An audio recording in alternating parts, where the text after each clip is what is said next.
Hello viewers, আজকে আমরা আলোচনা করব জ্বর নিয়ে। আমাদের জ্বর কেন হয় এ সম্পর্কে আজকে আমরা বিস্তারিত আলোচনা করব।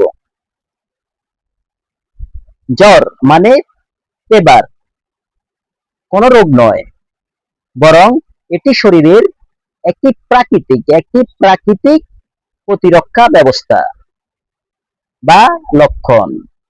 যখন শরীর কোনো সংক্রমণ ভাইরাস, ব্যাকটেরিয়া বা পরজীবী বা অন্য কোনো সমস্যার বিরুদ্ধে লড়াই করে, তখন মস্তিষ্কের হাইপোথ্যালামাস শরীরের স্বাভাবিক তাপমাত্রা বাড়িয়ে দেয়। 2 নম্বর এবার আমরা জানবো জ্বর কেন হয়। 1 নম্বর এবার আমরা জানবো জ্বর কেন হয়। শরীরের স্বাভাবিক তাপমাত্রা সাধারণত 96.6 ফরেনহাইট থাকে। জ্বর হওয়ার মূল কারণগুলো হলো, 1 নম্বরে হলো সংক্রমণ, যেমন ভাইরাস, ব্যাকটেরিয়া বা পরজীবীর সংক্রমণ।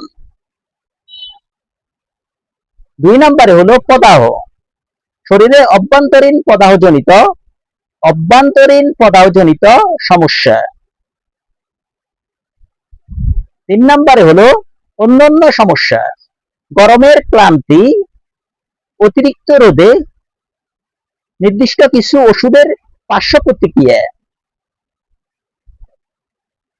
4 নম্বরে হলো টিকা নেওয়ার পরে বা সাময়িক প্রতিক্রিয়া দেখা দিলেও জ্বর হতে পারে।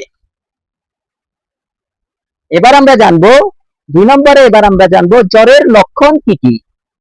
1 নম্বরে হলো কাঁপুনি বা শরীর শিরশির করা। 2 নম্বরে হলো মাথা ব্যথা এবং গা হাত পা ব্যথা। 3 নম্বরে হলো অতিরিক্ত ঘাম বা শরীরের তাপ অনুভব হওয়া।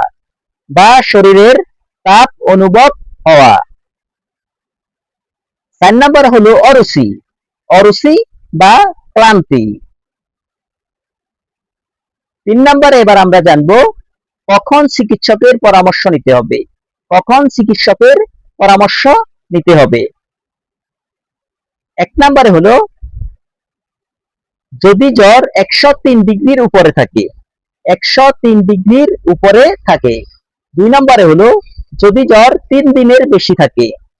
3 নম্বরে হলো তীব্র মাথা ব্যথা, ঘাড় শক্ত হয়ে যাওয়া, শরীরের লাল দানা দেখা দিলে।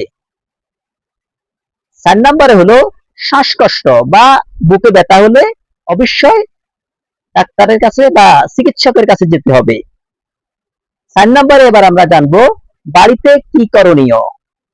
1 নম্বরে হলো পর্যাপ্ত পরিমাণের ঘুম।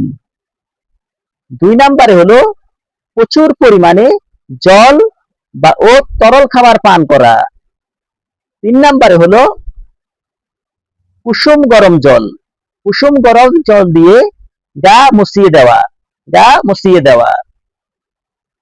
4 নম্বরে হলো হালকা বা ঢিলেঢালা সুতির পোশাক পরা।